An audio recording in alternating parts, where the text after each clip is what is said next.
Mr. Walton, did you make contact with aliens? Were you taken to another planet, to a mothership? How did they communicate with... Can you tell me what they look like? Can you tell me how many of them there were? Were you given food?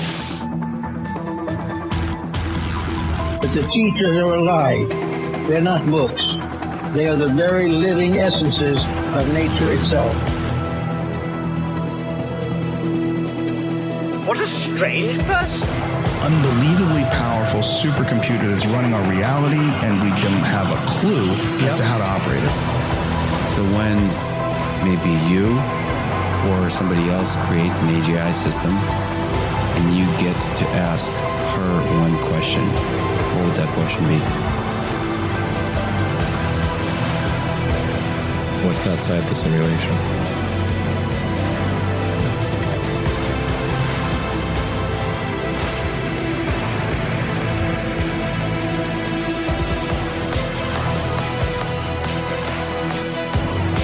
Say in your mind, say to yourself, I am more than my physical body, because I am more than physical matter. I can perceive that which is greater than the physical world.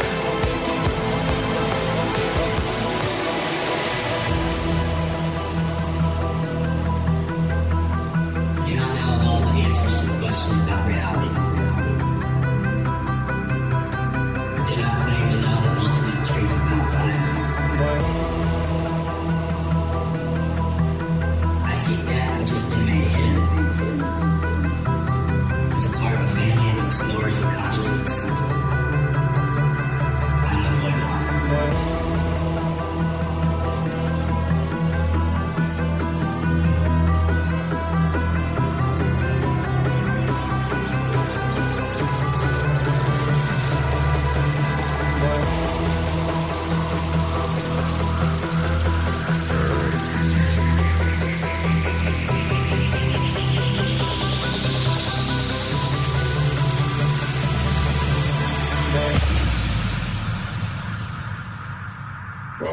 Welcome to Lighting the Void. All broadcasting from New York, upstate into the Great Lakes live. We're on the Fringe FM, KTLK Digital Broadcasting. I'm your host, Joe Roop. This is Lighting the Void. And this is my other hoe, Rohan. We're here tonight. We're live. It's live uncut and raw. It's May the 13th on into the 14th. Thursday night on into Friday night. We're going to be talking UFOs tonight. It's a subject that we still talk about here, right? UFOs, aliens. What is the phenomena? Is it intergalactic? Is it interstellar? Or is it interconsciousness, interspecies? We don't know. But we're trying to get the skivvy on it, for sure, because people are having these experiences. If you want to go to our website, you can go to lightingthevoid.com. That is our show website, and I want to thank everybody that just made orders on there. There's quite a few people got some orders here lately. Altar boxes. Deborah got an altar box. Allie got a shirt. A couple other people got some shirts and stuff, some overpriced socks, maybe some swimwear and towels. Also the patrons for supporting the show, which most of those guys, pretty much 90% of the patrons, are going to be into the deep void once we launch that, right, Rohan? Because it's coming. Coming. Yeah, man. Imminent, as they say. Yeah, it's going to be, I mean, we can go ahead and talk about it. So it's going to be all 700 or so episodes have been edited in commercial-free form, which is massive, by the way. So, and they're going to be categorized too eventually, but they're all going to be there. You're still going to get the free archives, though. They're just not all going to be there. So if you miss the free show and you wait too long, you're going to miss out unless you become a member of the Deep Void. Plus, there's going to be some extra guided content from yours truly. And it's all going to be about magic and manifestation and coming into your higher self. And you'll be taking trips with me, and I'll be talking to you in your ear and taking you on these trips. Huh? Does that sound fun, Rohan? I'm really looking forward to it personally, to be honest, because we've been talking about it as well, haven't we? So I've had a chance to get excited about it. So yeah, man, it's going to be cool. Yeah, and all of these, we're going to be putting these guided things in there, just like fresh content every month. But I'm going to do it in a systematic order that I know will develop all of us. It'll develop all of us psychically, mentally, spiritually, astrally, mainly from the system of magic and the Golden Dawn, but some other stuff I'm going to be adding into it. And it'll be like, I mean, if you get an altar box or have your own temple or whatever, that's cool because you'll have the tools and some physical tools. But really the way I'm setting this up is you'll be able to do all of this with your imagination, which is the most powerful thing that you have. And I'm going to prove it to you. I'm going to prove it to you. Some of you will be having experiences with this. So that's it. This is what I'm saying. This is what I've been looking for, Joe. When I've been looking for things, you get little snippets here and there, and it's hard to put it all together. Do you know what I'm saying? It's like looking at every single cooking ingredient in the world and trying to come up with a meal plan. So having something like this is perfect for someone like me. You know what I'm saying? Yeah, yeah. And I mean, I'm still going to do the Patreon stuff too, but I think everybody's really going to dig this, right? I'll tell you more details when it actually gets launched, but I think it's going to change the game for all of us. It's going to change the game for the show. It's going to change the game for the crew, Pacho and Rohan and everybody involved. It's going to be a game changer. Like I don't even talk about game changers on here, I think, but it is going to be a game changer for sure.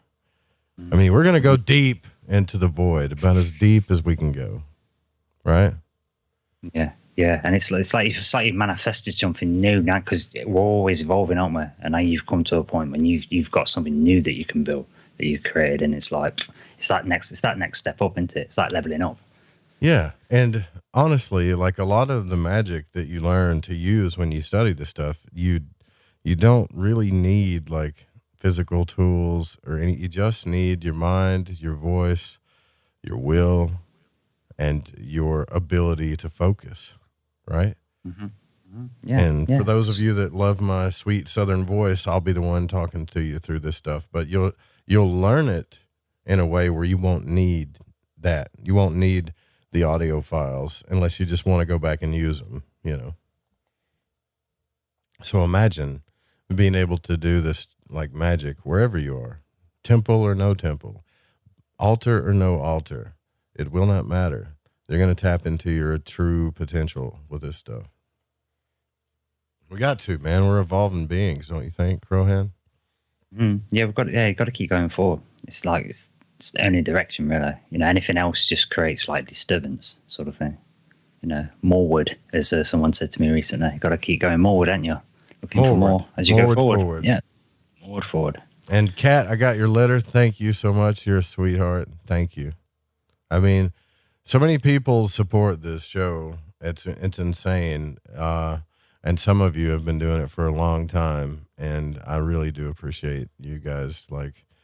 But you're part of the show, so yeah, we got to keep this thing going.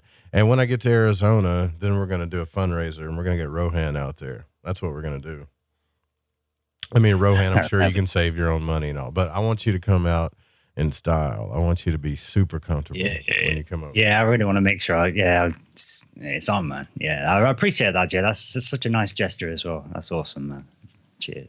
Yeah, we're going to get you into the States, man, and you don't ever have to go back to Nottingham unless you want to. Yay. Yeah, sounds good.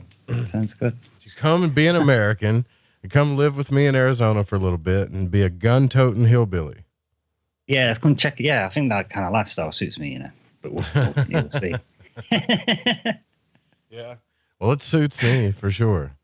I mean, it is what it is, right? I did, I don't know when the show will be up, but I also was on another podcast called My Family Thinks I'm Crazy with Mark. And I don't know when he's going to release that, but I'll let you guys know.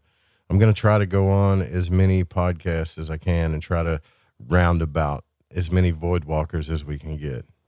I'm on a mission from God now. I'm telling you.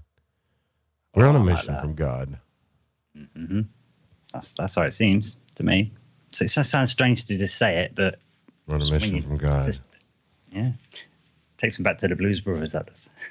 I get up in the mirror every day, and I say that in the mirror every day. I look in the mirror and I go, I'm on a mission from God. I'm on a mission from God. Like affirmations. Mm-hmm. No, the thing is about that, it work though, don't they? It's like programming yourself. It works, man. What I usually do is I get in the mirror and I'm like, everybody loves you. You're handsome. You're beautiful. You're going to be abundant in every single way. You're just amazing. Don't you ever do that? Look at yourself in the mirror and just tell yourself how freaking amazing you are. Well, as you say it, no, I don't really do Why that. not? It says something, exactly. It says something about me, doesn't it? I'm just processing that now. I think, oh no, why don't I? And then I think about that. I've often not even had mirrors, so it says a lot about my psychology, doesn't it? So good point. I'm going to try that, Joe. Yeah. I mean, if you are truly a child of the source, wouldn't you be an amazing being? That's true. Yeah, that's true. I mean, I suppose I reflect on that in different without physically doing it. I suppose I reflect on that in my thinking a lot of the time anyway. So maybe I get it from that. Yeah. Well, we get our thinking too. Our psyches get beat up from, growing up and society. Yeah. Friends, family, society, everybody. Yourself. Yeah, your own self. Your own self, right? Like, you got to stop beating yourself up, man, and start empowering yourself. All of you. And most of you already know your power. You've already tapped into it a few times in your life. You already know how divine you are. You already know how loving you can be. So I don't really care what's going on with the gas prices or COVID or all the stuff. We will thrive regardless. Take the money away. Take the banks away. We'll go hunting and fishing. We'll make our own gardens. Yeah, we'll be fine. I think that's like the big fear thing, isn't it? Like all that might go, but we've been all right before. Yeah, take the internet away. I'll do shortwave. You can't take away radio signals. I'll figure it out. Mm-hmm. Exactly. Yeah. I don't know. I'm feeling a little crazy, man. I've been honestly feeling a little crazy because I'm having to move. I just got settled in comfort, and I'm having to once again shift out of a comfort zone, which regardless of what people think, it's not easy, living a nomadic life when you don't want to be a nomad, but it does grow me a little bit, Mm-hmm. And I suppose that's like the hardship of it as well, because you don't want it and you've been made to do stuff that you don't want, so it therefore must be painful, and you don't get any reward of it or understanding of it until it's done, and then in hindsight. So you really got to grin and bear it for a long time before you get a kind of reward for it, don't you? Yeah. So, right. You got to be. I like that picture you put up in the chat room. This is how men do it. This is how men work. And he was splitting wood. Right. Yeah. So coming up shortly, we're gonna have Philip Kinsella. He's gonna come on. I hope I'm saying his last name right. But we're gonna dive into the UFO subject and talk about this physical matrix that we're in and what is really happening when people are having UFO experiences. Are we being visited by beings from other planets, or are these interdimensional or interconscious beings? That's a good question. It's a really good question. Well. And I was kind of talking about that on a broadcast before. They were asking me some of the astral experiences that I've had, and I told them, well, I've moved around blind, and I've seen stuff in the astral realm, like blobs of things. I've seen myself sleeping. I can't explain what consciousness is. I'm not even going to pretend to. All I know is that we can play around in it. Yeah. And I suppose science does that with a lot of things as well. It doesn't necessarily understand the full workings of something, but it figures out how to make it move. So it just uses it, Let's say hi to everybody in chat. Night Stalker, Abby. What's up, Abby? Long time no see. Brent, Morgtisha, Hope, TLC in Nevada. Is that right? Yeah. Kat, Allie, Rachel. Am I missing somebody? There's two Brents, isn't there? Annie? There is, yeah. I think there's Lucas too. Mike? There's two Mikes too, or there used to be. Mike check 1 2. Yeah. Bri? Almost said Bree again. If you guys want to join the chat, you can go to fringe.fm/chat room or go to fringe.fm and click on the Discord banner. So what's going on in the news today? I've been hearing a lot about everybody saying that gas prices are going to go everywhere, but I don't like, they're a little high, but it's not like pandemonium out there yet. Is that happening over in the UK too, or do you even get out? No. Honestly, I try and avoid a lot of it. The thing is, we hear these things all the time, don't you? Whenever there's a crisis, it's always sort of talk of that. But like I say, I've come to this point, the point, Joe, where I think it's all been pretty well orchestrated. Do you know what I mean? So I'm sort of like you were saying earlier, I'm echoing that. That's where I've been. It's like we'll be all right anyway. We'll be all right no matter what happens. It's just whether or not, you know, they can pull us into this fear stuff and hurting ourselves because of fear.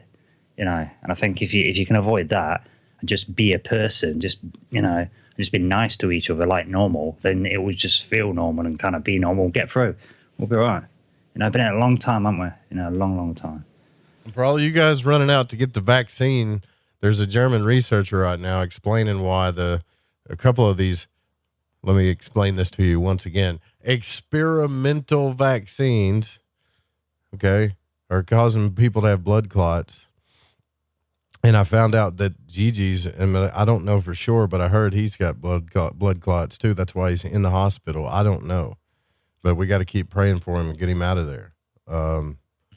But they're thinking that this guy, I don't want to go into the article. I mean, it's on the Wall Street Journal, but he's saying he found the reason why this thing is causing clots. I don't really care about the scientific reason why it's causing blood clots with a lot of people. We've been trying to tell you this before. You're not going to hear too much about the adverse effects of any of these vaccines unless it becomes so big that somebody has to write about it, you know. Exactly. And then they're going to downplay it. Exactly. It's the same old game over and over and over and over again. It's like this. I could see the Daily Mail reported today that they're saying, 10 million over 50s vulnerable people in India, variant hotspot, will need urgent second dose as it's the infections have doubled. You think, hang on a minute, that's, you know, if infections have doubled immediately after everybody having a shot, then do you know what I mean? Well, it just makes it look really sauce, but then they sell that suspect thing as an emergency to do more. Do you know what I mean? Safe. It's like, it's safe. Oh, the commercials say it's safe. When are you going to stop letting people tell you what's what? Seriously. Like, I'm not telling you, if you want to get a vaccine, that's up to you. Hey, you can brag about it. I'm proud that you made your choice. Like, you made your choice. You're a free citizen. Good for you. Of course. But don't, oh God, please don't try to force it onto me, because I'm not taking any vaccines. I'm telling you guys right now, not going to do it. I will disappear before I take one of these vaccines, dude. That's the thing. It's about making informed choices. That's always the thing. That's always been the social responsibility thing with anything. With all these grows, is what you make responsible choices, don't you? You eat and drink in moderation. You know what I'm saying? It's just being an adult. That's all. You know, and if people willingly choose to, you know, appeal to somebody else and give up their responsibility, and they've got the right to do that, and that's up to them. Like you say, as long as they're not encroaching on other people's stuff, because then you're getting into dictating territory, aren't you? And that ain't good enough. That ain't happening. You know. Experimental vaccines. You guys got to remember that, right? No matter how many nurses or commercials or Hallmark commercials say it's safe, everybody should do it. It's not harming anybody. That's what they say about all the drugs and everything that gets released. And then these commercials pop up later. Well, did your sphincters turn inside out and start talking to you? Call the law offices of Smith & Johnson. You know, take a look at morning sickness. I mean, formaldehyde. I mean, I go, so these kids decades later with no arms and legs. You know what I'm saying? It's like, come on. And that's the stuff that passed through FDA usually. These vaccines are confessed experimental. Experimental. That's the word you need to focus on.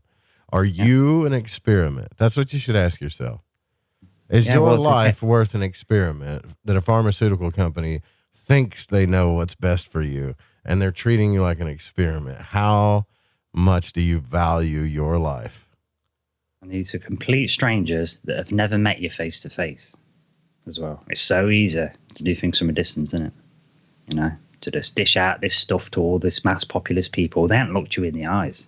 It's easier for them, isn't it? You know what I'm saying? They're strangers. Don't forget that. Stranger danger. Stranger danger. That's right, man.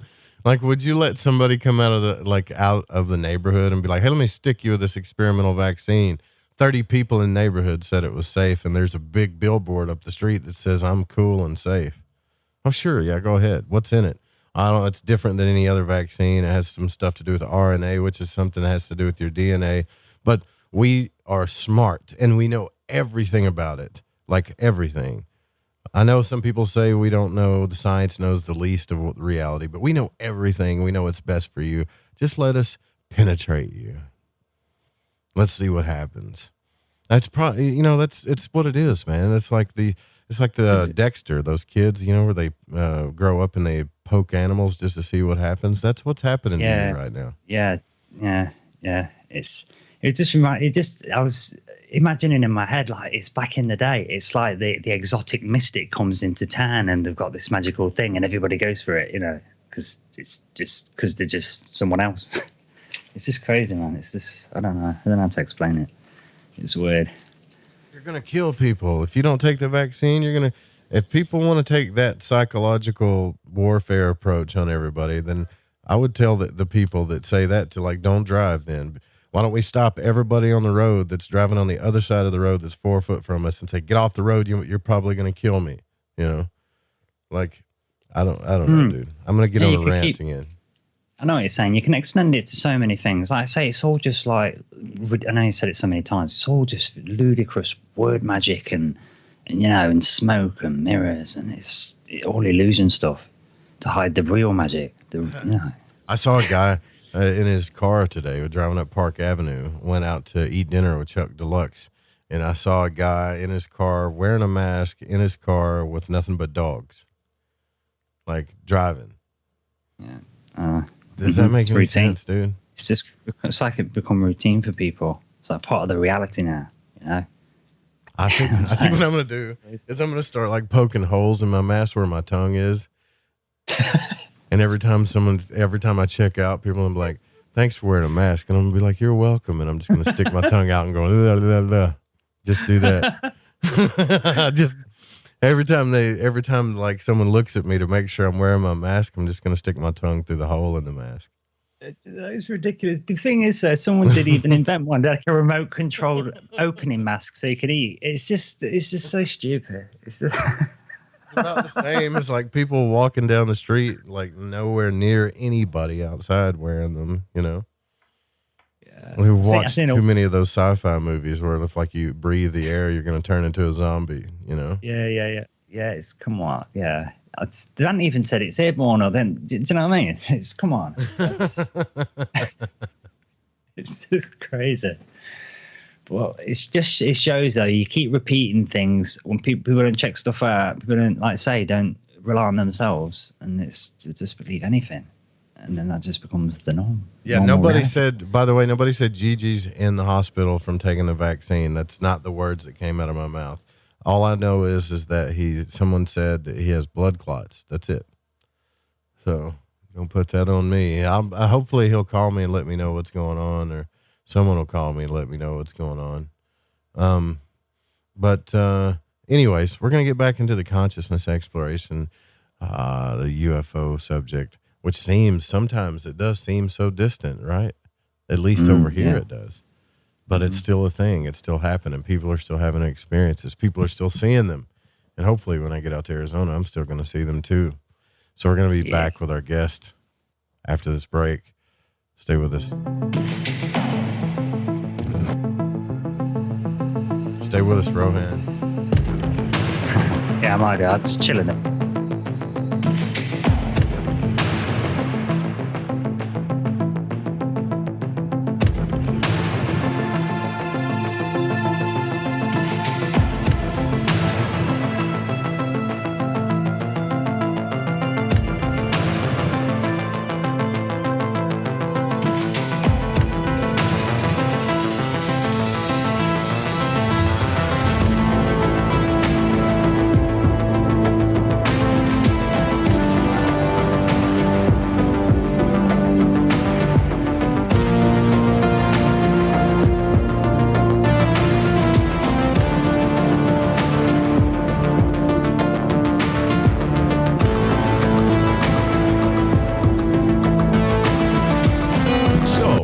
love talk radio, then you'll love TalkStreamLive.com. TalkStream Live is always on, 24/7 with the best streaming talk shows. Find your favorite talkers and discover some new ones. It's free, readily available online or on mobile with any smartphone or tablet. Finding your favorite talk shows all in one place has gotten a whole lot easier. Just go to TalkStreamLive.com. Be sure to download the free apps from Google Play or the iTunes App Store.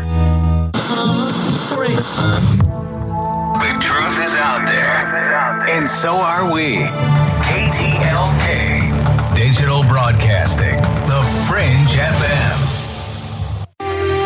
Want to support Lighting the Void? Just go to lightingthevoid.com, sign up on our membership page, and pick your package where you can get exclusive content, readings, and exclusive behind-the-scenes content. Also, check out the LTV shop where you can get your very own altar box, t-shirt, shack, hoodie with sigil, Roswell-style t-shirt, racerback tees, socks, long-sleeve shirts, stickers, and beanies. Keep Lighting the Void airing 5 nights a week by going to lightingthevoid.com and support today.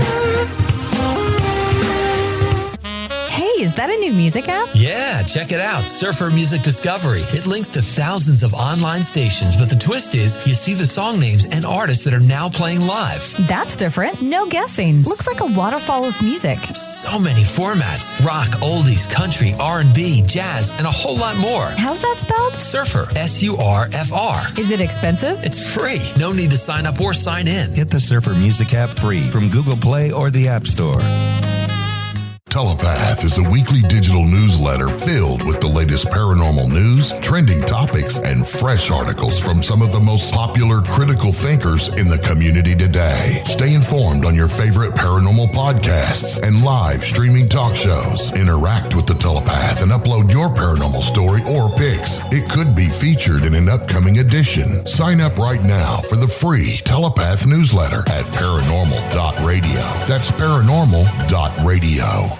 Lighting the Void and the Esoteric Scholar present the Altar Box, crafted and designed for magicians by magicians. Now you can take your practice with you. This beautifully handcrafted mobile altar opens and works as an altar for any of your spiritual, religious, or ritual practices. Made to travel and work in small spaces, the Altar Box comes with hidden compartments for your practice tools and accessories. The Altar Box also comes with a dark scrying mirror for scrying and reverses and fits perfectly also as a chalkboard for any sigil, symbol, or whatever you see fit to sketch. The Altar Box is handcrafted to carry as a small suitcase, so you may take your practice with you, and the hinges are made with solid material and hinged with leather and rivets for extra strength. The mirror piece and floor plate fit perfectly when closed, so no movement will happen. Use it in small places as well. You can practice meditation, magic, planetary magic, sigil magic, scrying, ritual. Never be without your practice tools again, no matter the setting or where you go. Just go to lightingthevoid.com/altarbox and get yours while the sale lasts.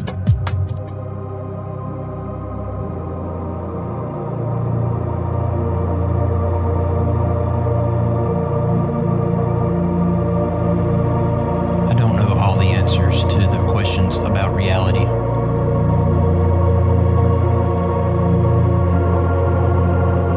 I do not claim to know the ultimate truth about life. I seek that which has been made hidden as a part of a family of explorers of consciousness.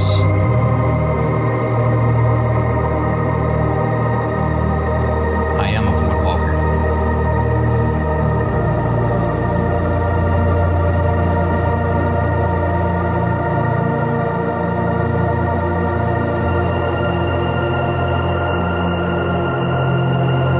This is Macon, and you're listening to Lighting the Void with Joe Root.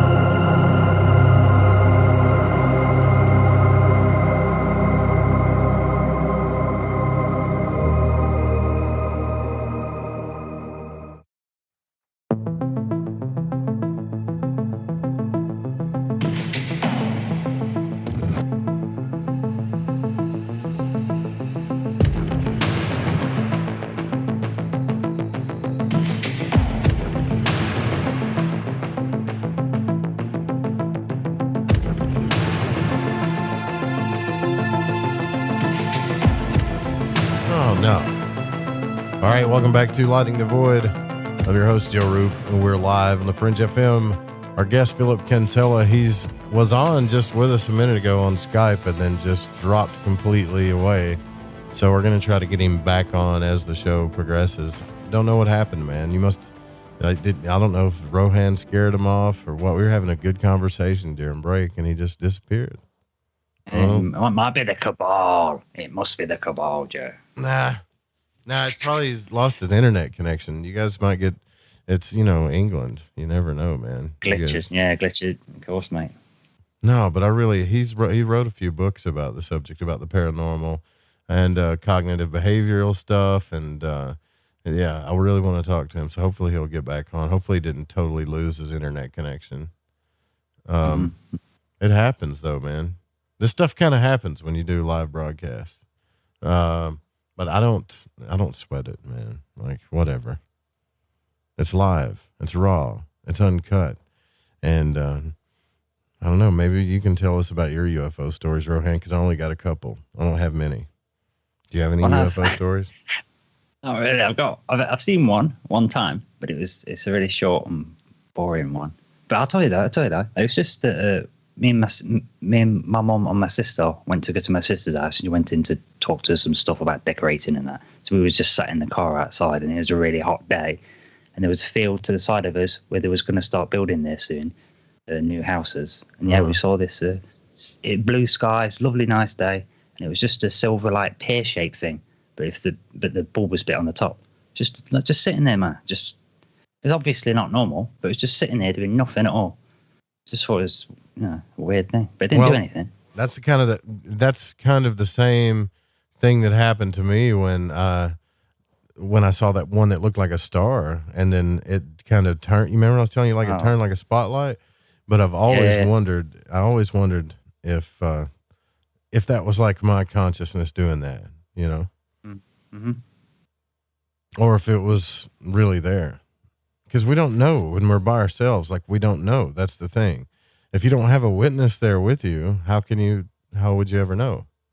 Oh, that was the thing. I had my sister there, and I noticed it for a moment, and I sat and I kept my eye in line with the pillar on the window, so I could see if it was moving. And when I realized it wasn't moving, it's not like a plane. It was too close and the wrong shape. I told my sister, and she could see it as well. So at least I got a little bit of confirmation. Right. Sorry about that. I'm back on. Okay, cool. Because we're on the air now. But before we get into the subject matter, though, I just want everybody to know who you are, and I have some information here about you that says that you dive into matters concerning the human soul, reincarnation, and understanding the UFO phenomena as well. So thanks for joining us on the broadcast, and I appreciate you tapping back in. I guess you just dropped off there, but it happens. It's cool. Yeah, no, I lost internet connection. Well, it's lovely to be on your show, and thank you so much. Yeah, I mean, I didn't want to be involved with the elements of the paranormal, and it was through quite a number of bizarre occurrences that led me into this field of unexplained phenomena, and I wanted to investigate it on a serious level. And most of that actually involved the UFOs to begin with, and then the exploration of psychic phenomena, how the brain works, consciousness, what we're about as human beings. And, looking into the subject matter of the soul and UFOs, it didn't make any sense to me that we lived and then just died, and that was it. All of our personality is snuffed out. There had to be a bigger picture involved in all of this. So that was primarily how I got involved with the whole subject matter, and through an experience, one of the experiences that I had with my identical twin brother, Ronald, and our maternal grandmother when we had been 13 years of age, after seeing a UFO in broad daylight, all the three of us. So that's how I got involved with it. What happened? Can you tell us what you saw? You and your brother? Yeah, sure. We used to spend our vacation periods with our maternal grandparents, and my grandmother was what people would term psychic, and they used to live in a big house in Middlesex in Feltham here in England. And we'd been out in the back garden one beautiful summer afternoon / evening. We can't remember if it's afternoon or evening, but that's besides the point. As a kid, you don't really record the what passing of the day it was. But we'd been outside. It was a summer evening, I'd say, and there was a clear blue sky, a slight breeze, and we saw what we thought first of all was a silver balloon in the sky, and it was perfectly spherical in nature. But what was shocking was the fact that this object that we thought was a balloon was moving with purpose and design. It was moving quite quickly. And it came towards the house, past the tree, and then hovered not far off from the ground from our grandmother's head. And we were all standing there looking at it, shocked. I mean, this has been documented. It was perfectly spherical. It was about the size of a football. There were no markings on it. And where the tree in the garden was reflecting upon its surface, it looked a bit dirty, but it was we understood that was just a reflection from the tree. And we said to our grandmother, shocked and amazed, what is this? Grandma, what is this? And she said, the fairies have come to take a closer look at us. And at that point, it seemed to move towards the first landing of the house, the first windows of the house to the bedrooms, and then up to what would be the third floor, looking through the windows, and then popped over the house and started moving forward. And we had to run into the house and through the other end of the house to see it disappearing into the distance. And that was the beginning of this level of high strangeness. Now, people would say, it was this or it was that. But when you're observing something of this kind, there does come a level of high strangeness. And what's bizarre is that, when you try and deal with it on a psychological level, nothing seems to change. And this is exactly what got us involved with the phenomena. Yeah. Wow, that's kind of strange, right? That's well, I mean, if all three of you saw it, then it was definitely a for real thing. I've never saw anything like that in the daytime, but I did have like a star do a weird thing once, but I still don't know if it's a star. But I wonder, based on your research, do you think that this is actual like beings from outer space, the military, or is it something going on with our consciousness, or all of the above, maybe? Well, that is the $1 million question, the holy grail of discovery. I mean, dealing with the UFO subject is highly complex. One of the complexities of that is to ensure that whoever has had the experience is being honest and truthful. We know we get people who fabricate evidence and all that type of thing, but, eventually they're normally ousted out, and it's a waste of time. In answer to your question, it's very, very interesting because we are looking into what we thought had begun to begin with. Sorry, my words mixed up here. Something that is physical and coming from another star system. I'm not so sure, because we have to understand that upon the viewing of what we call a UFO, there comes a level of high strangeness. And what we've discovered is that there appears to be two elements to the phenomena.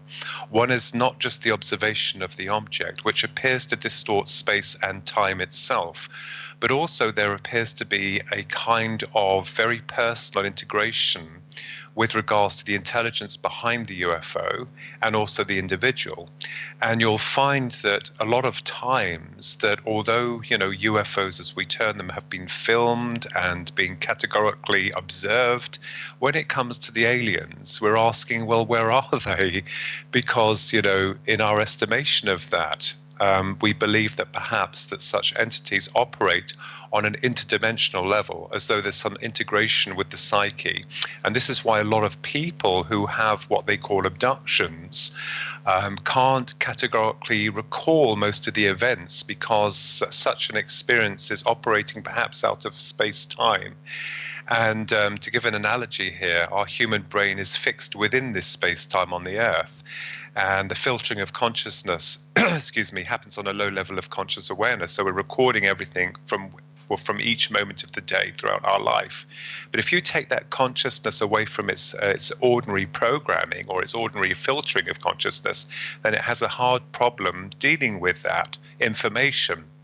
So I believe that perhaps a great deal of the phenomena is occurring on a interdimensional level. And this is what got me involved with the researching of not just the soul, consciousness, survival beyond this realm, and taking out very gently the religious ideologies, because that's quite stagnant. And I'm not dismissing the holy books or the religious books, because we find that when we go back into the antediluvian cultures, we discover that there's a lot that hasn't been mentioned within the new writings of today, the editing process, as I call it.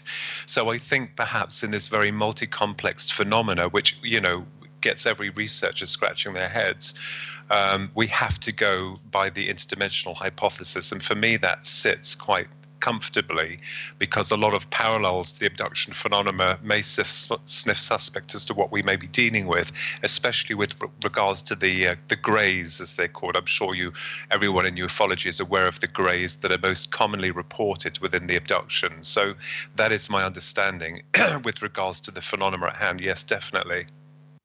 Well, it's funny that you talk about that too, because do you remember when Whitley Strieber used to talk about his experiences when he wrote Communion, but as he went on in his experiences, he talked quite a bit about the out-of-body experience, the astral realm, and how he thought this had something to do with the place between life and death and the interdimensional realms. Like, the more he went on into it, and Whitley Strieber was one of the original, stories about this. But then there are other cases that seem to really, even if it was interdimensional, and I'm talking about specifically the abduction experience here, like Betty and Barney Hill, the sheer terror that they went through. That's so hard to explain, Yes, yeah, that's very interesting, and this is the area that I've been investigating. And yes, I am aware of Whitley Strieber's brilliant work.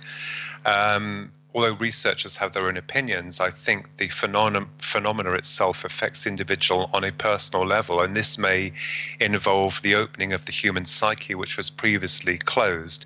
Without backtracking here, we've got to understand, as sentient beings ourselves, we don't know a lot about what we are, what we represent, where we come from, how we came into being.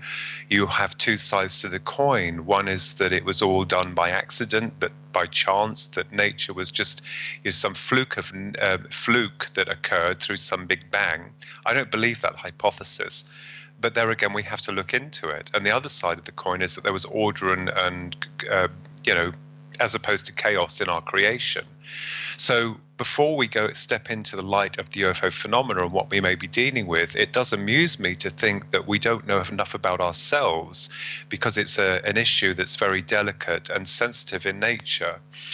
When you get to the abduction phenomena, what's interesting is that with regards to what they call the greys, or any form of interaction with what we call extraterrestrials, there does seem to be an opening within the human psyche where the individual becomes more receptive to those dimensions of reality that were previously closed.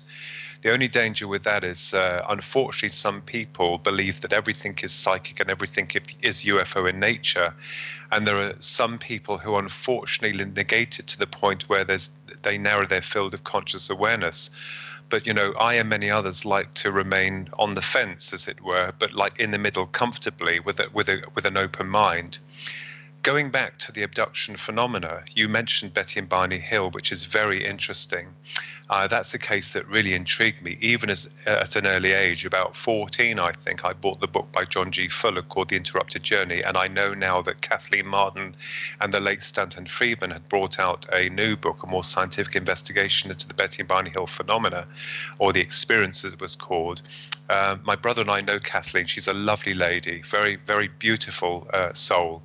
One of the things I find with the Betty and Barney Hill case, what's interesting is that, again, going into the mentioning of the observation of UFO, and then, of course, both Betty and Barney had a hard job retrieving the memories that came through as nightmares. And this, of course, led to Dr. Benjamin Simon using hypnotic techniques that he utilized on men suffering from post-traumatic stress disorder, and this was his way of retrieving the memories. But what's interesting is that the Greys, and they were what they call the classic Greys then that abducted this wonderful, sweet couple, I mean, they didn't understand a lot about our human psychology, because throughout the memories that were being retrieved from Betty and Barney, one of the examiners on board this so-called craft came into the room after they examined Betty and was examining Barney, and tried to forcibly remove Betty's teeth, and they were confused. And the humor with this is that Betty had to explain to them that Barney had dentures and she didn't. So are we looking at a certain species that have never abducted someone that had dentures? It's really bizarre. So, as I said before, I think the multi-complex level of these realities operate on a personal level of psychic integration. And this is fascinating, because I don't think it just ends with one experience. Normally, with many people who've had abductions, they would invariably go through numerous experiences, but can't always recall the events. And they do come with an area of high strangeness about them. And, we've also got that section that leads with most people believe the love and light nature, and then most people have the negative stance on it. And there are the situations where there's a, thin parallel between the two. But if you listen to the tapes of Barney's experience, they're very upsetting, because in a lot of the sense of the word, he is absolutely petrified.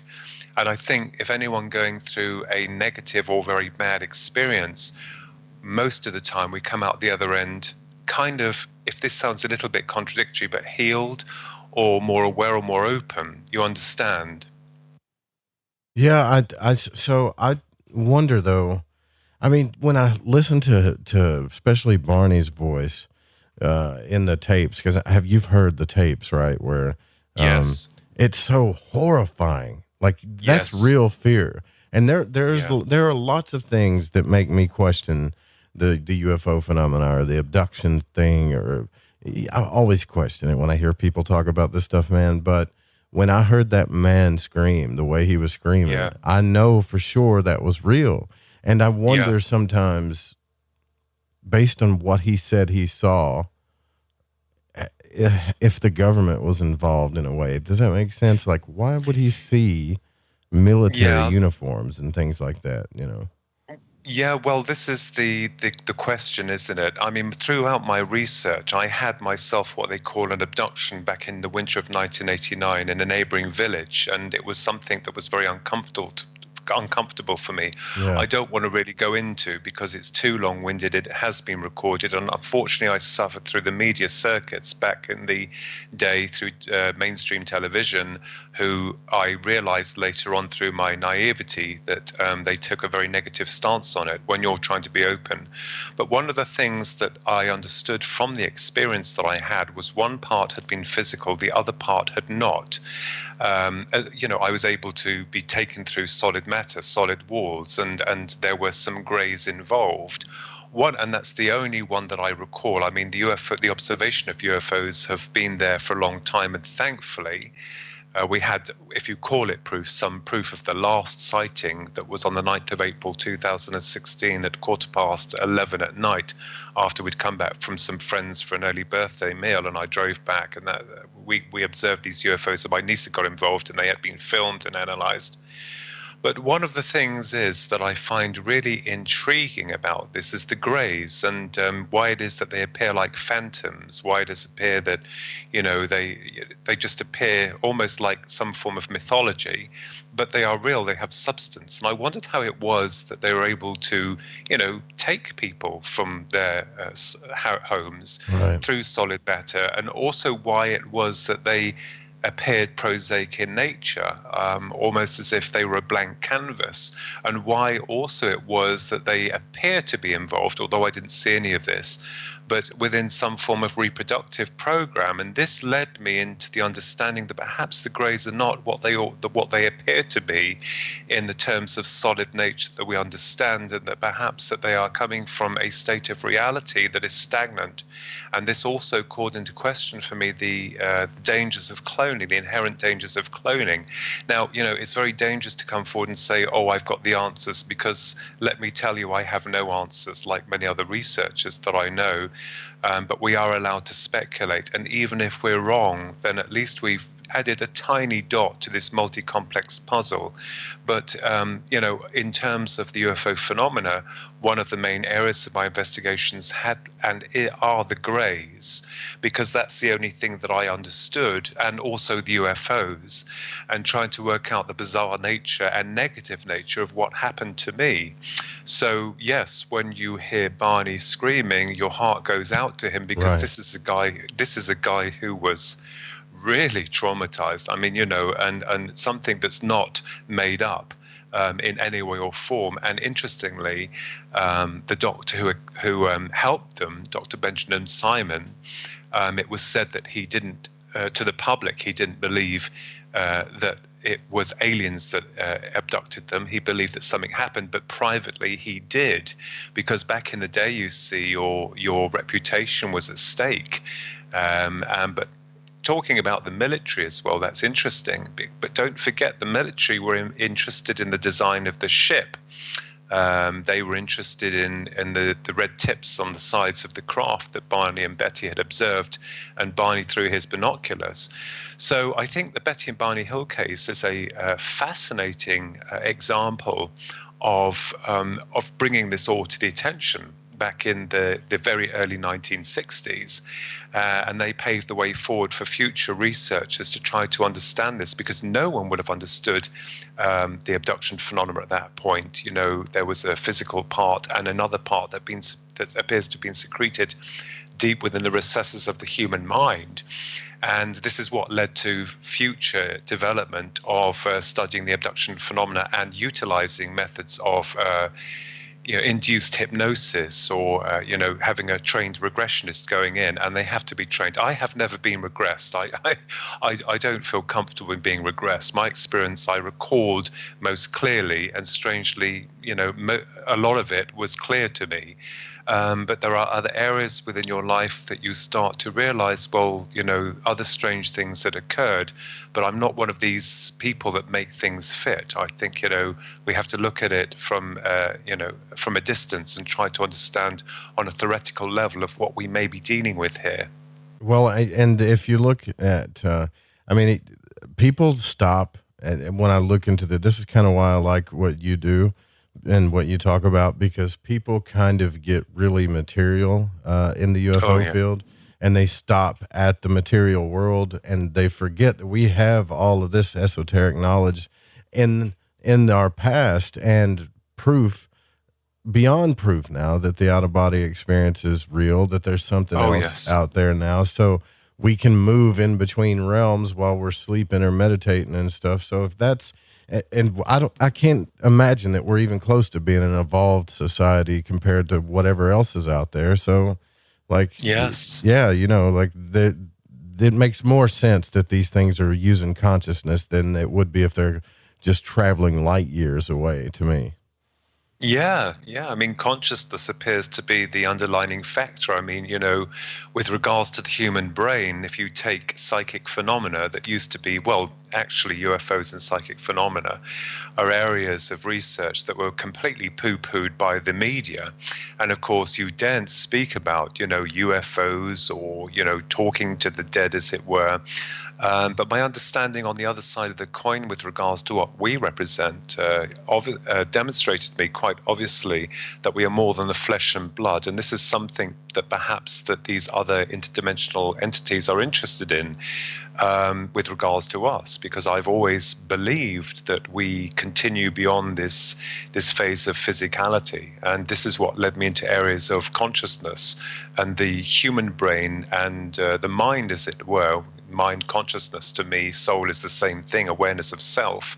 People say, the consciousness is different from the soul. Well, no, if there's an awareness of self, that's what you represent on a universal level of conscious awareness. But this is what led me then into a deeper understanding of the abduction phenomena, and seemed to connect parallels to what we call the near-death experience, although the abduction happens on a different level of reality than the near-death experience. But I found that there were parallels which may sniff suspect as to what a certain faction, and I have to be very careful here, a certain faction of the Greys are.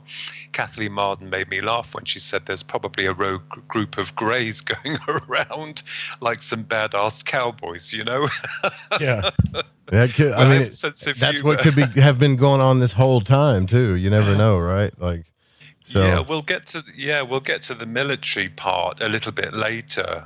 But sure. Certainly the abduction phenomena, when I had the experience, I wondered how it was that I was able to forcibly be brought through solid matter, and what these specters, the greys, were. Because to my mind, they appeared so very different from what we represent within what we call nature. But if we look at the abduction phenomena in most cases and what we call the near-death experience, now with the near-death experience, what happens is that upon the process of death, and as I said, again, take religious ideology out of this, because we don't complain when we come into the world, and a lot of times we don't complain when we're going out. It's the in-between part of our recording of this reality that we have a problem with. Yeah, but before we get into this, I'm so sorry to cut you off. It's a good cliffhanger, because we got to take a break here, but I want to really get into this because I know we're about to get into some really interesting material here with Philip Kinsella. And you guys go check out, is your website? I tried to click on it. Can you give out the link real quick to the website? We're working on a new website at the moment, so that's still in the making. Gotcha. Okay. Well, go find him on Facebook for sure, and then we'll talk about your radio show and stuff when we get back. I know you guys are loving this. We'll be right back. More Lighting the Void coming up. Stay with us. Dude, you have got...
Hey, this is No Way Jose, a Northern California Piscean stuck in the Arizona desert.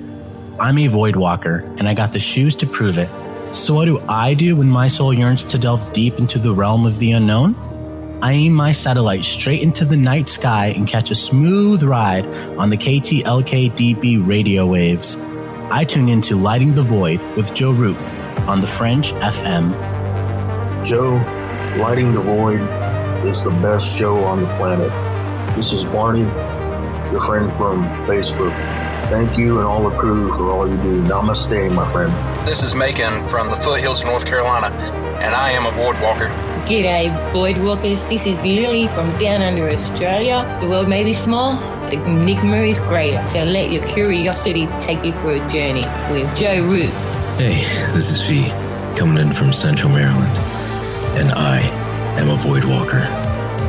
This is Kevin Doherty, a beginner void walker. I'm from Vancouver, BC. I know a little about a lot, and as Leonard Skinner said, I guess the rest. I learned a lot from Mr. Root in the show, and I heard it from the beginning. I knew right then he was going to be a new art pal. Thanks for all your shows, and keep it up.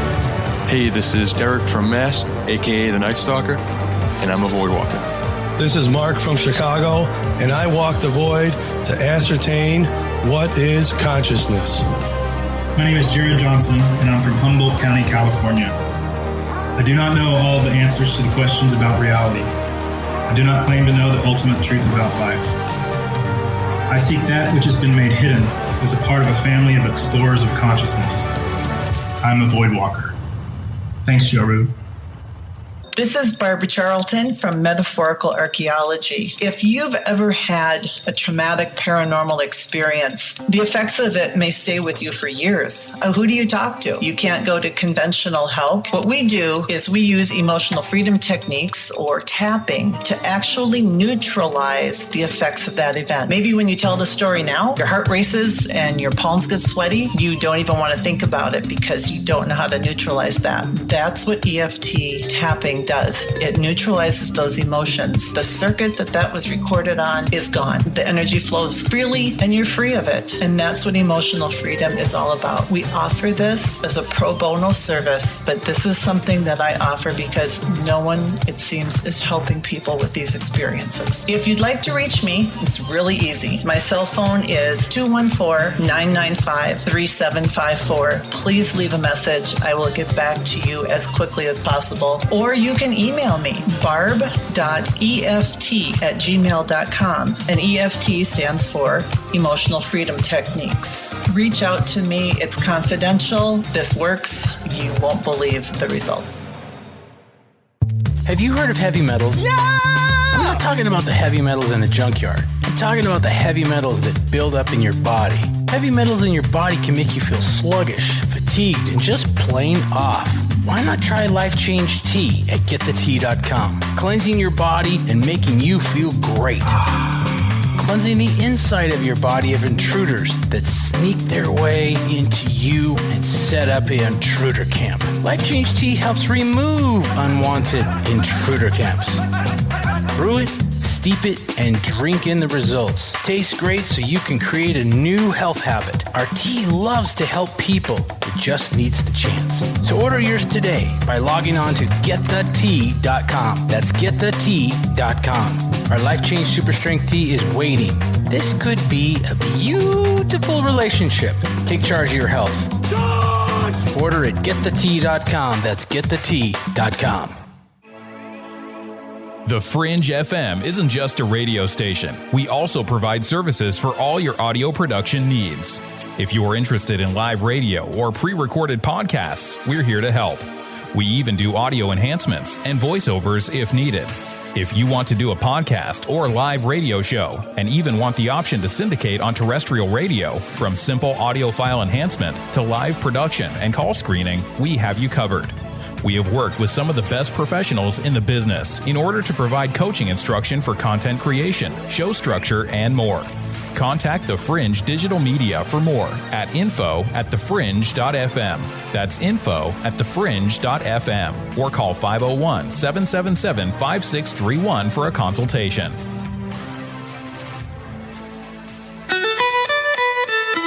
From the Kingdom of Arkansas, you are listening to Joe Root and Lighting the Void here on the Fringe FM.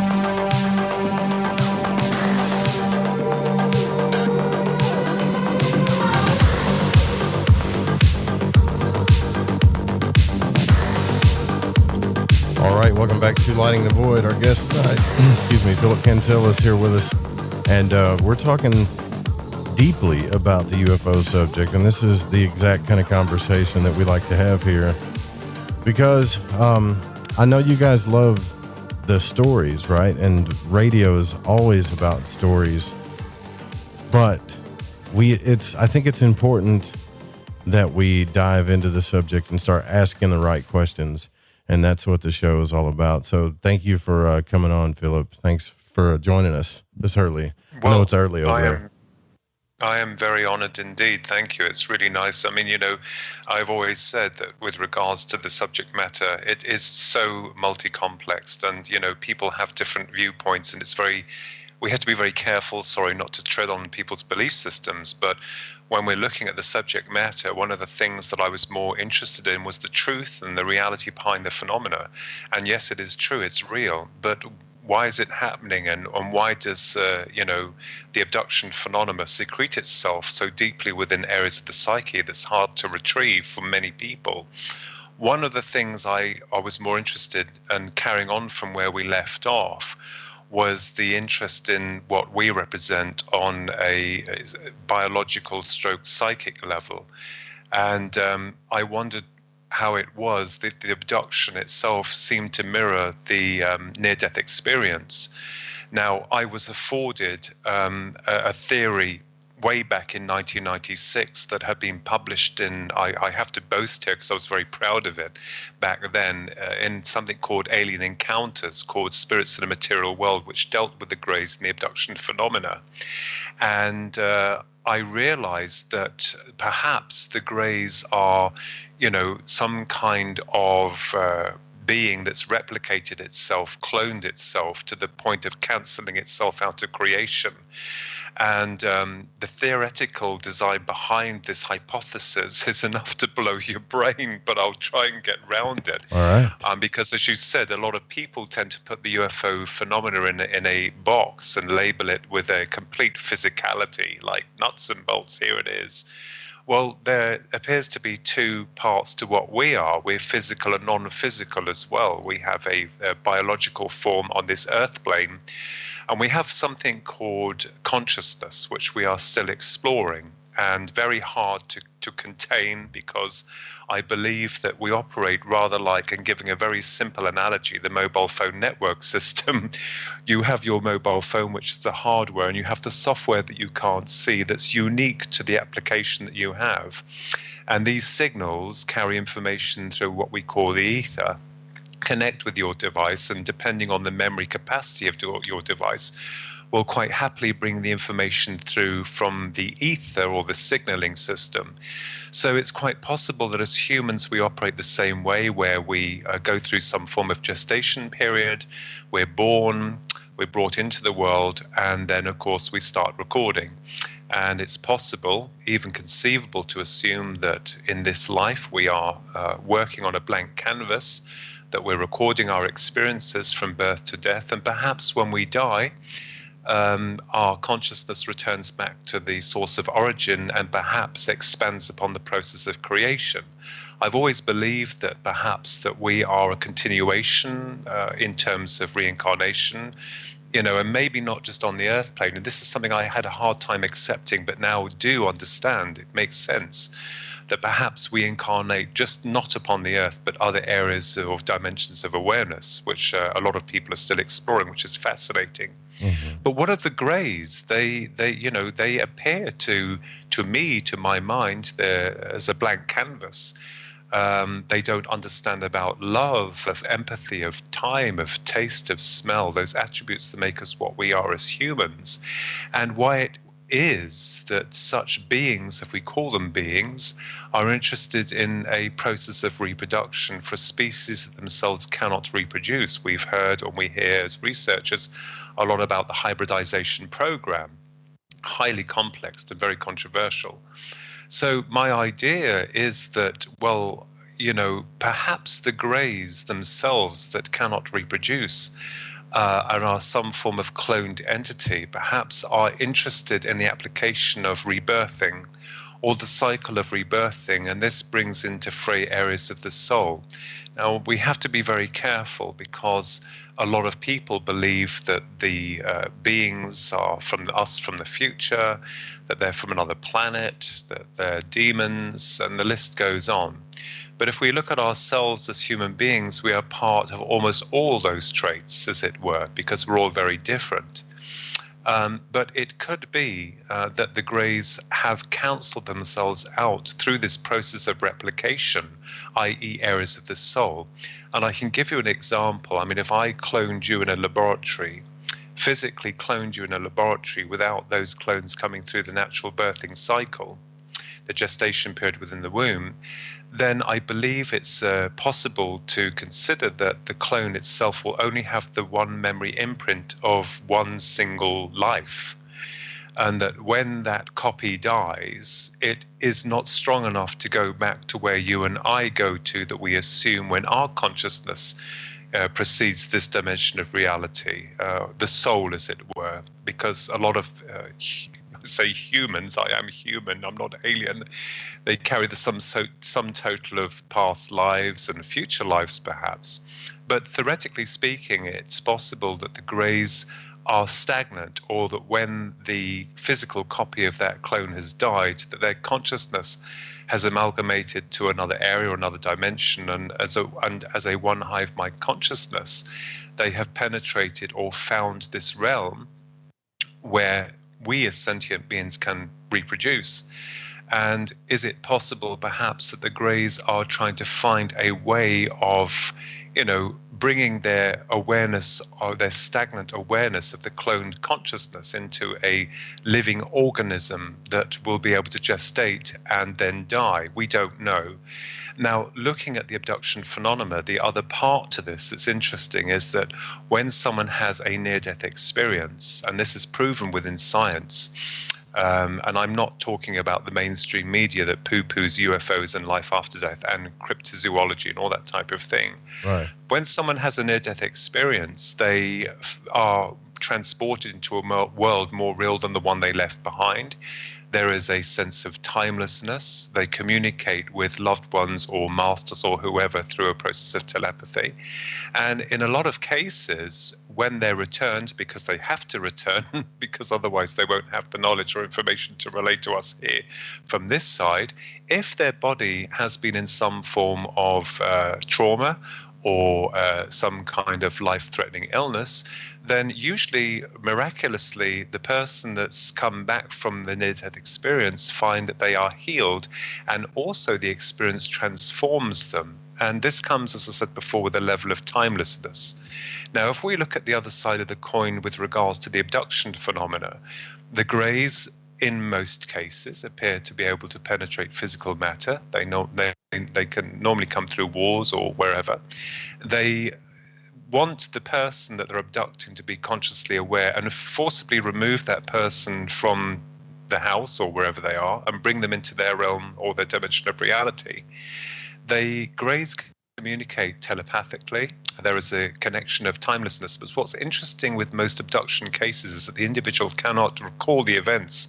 And I think because the process of what I call soul extraction, i.e. bringing the real part of you away from the physical vehicle, rather like the near-death experience, and entering a world where there is a connection or a physical connection because you're matched by that density or that vibration of matter, then this is how the greys are able to integrate the process of their investigations with individuals. And because it's forcibly done by the greys themselves, and not in the natural process of detachment as in the near-death experience, then it could be that the brain that is kind of like left behind for a time as the astral body is being brought into their field frequency of awareness, and where they're matched by that frequency and interaction is possible. I have to repeat that because people tend to think of the near-death experience and abductions as like,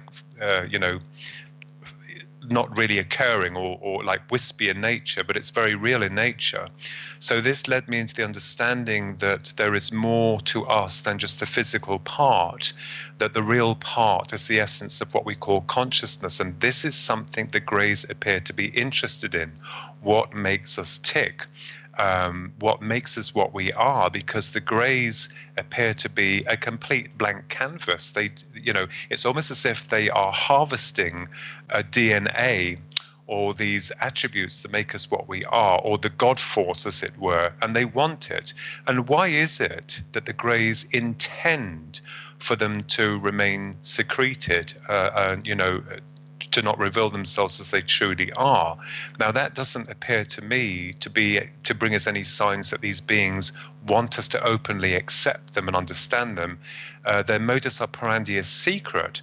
And I think that when we go into the future of UFO research, or UAP research, they call it now, it's the same phenomena, an identified aerial phenomena that was UFOs, but I prefer UFOs.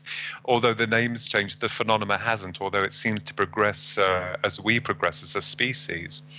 And just given an example there, in the heyday, I mean, there were a lot of spaces where people could have interaction with these beings on a personal level. They could land their craft and come out and meet the person, and then there's a period of timelessness or lost memories, and job done. But I think now that we have technology on our planet, mobile phones and filming, recording devices, I think the visitors, as they're called, have upped their program. So the Greys are fascinating to me because there are many varied theories that we can take with regards to their genus. But they are apparently wanting to keep their reality secret. And this is what fascinated me, why it was that they are abducting people without consent. And my mentor and publisher, Philip, a British ufologist, he did write a book many years ago. One of his books was called Without Consent. And this is what we've been looking into, areas of multidimensional realities. We have to be careful here because, you hear people talking a lot about stuff that we find very hard to understand in terms of the military faction and off-world battles with reptilians and aliens as this type of thing. But what I tend to do is I tend to take a very gradual, careful approach to the subject matter. I'm more of a thinker. And this is why we're looking at the abduction phenomena, or the UFO phenomena, or a part of it anyway, which tells us that it's not just the nuts and bolts aspect to the phenomena. There is something else occurring, and it's occurring on a level that completely overrides the individual who's having the experience. And you'll find that most people who've had UFO experiences have had a lifetime encounters with them. That much is true. That has been registered as absolutely correct. But certainly there are aspects here where the media and a lot of people have been programmed to believe that such subjects, UFOs, life after death, remote viewing, astral projection, and the list goes on, were all separate in nature. But what we're trying to do is we're trying to find connection links which may explain a little bit more about what we may be dealing with. So, I absolutely believe that these beings are real and that they exist, but not quite how we first envisioned them to be. So this is where our ongoing research is leading us. And I can tell you, we're still scratching our heads. I do joke with my brother and say, since the inception of the Roswell case, which wasn't the only case, it was the one that was the one case that came to the public's attention through the media, through the military's big mistake in saying, first of all, there had been a UFO crash, then covered it with a mogul weather balloon, which I think we all know is a load of old rubbish. This is what now has led us into an area of deeper investigations as to what we are actually dealing with, and how we can get our heads around in understanding.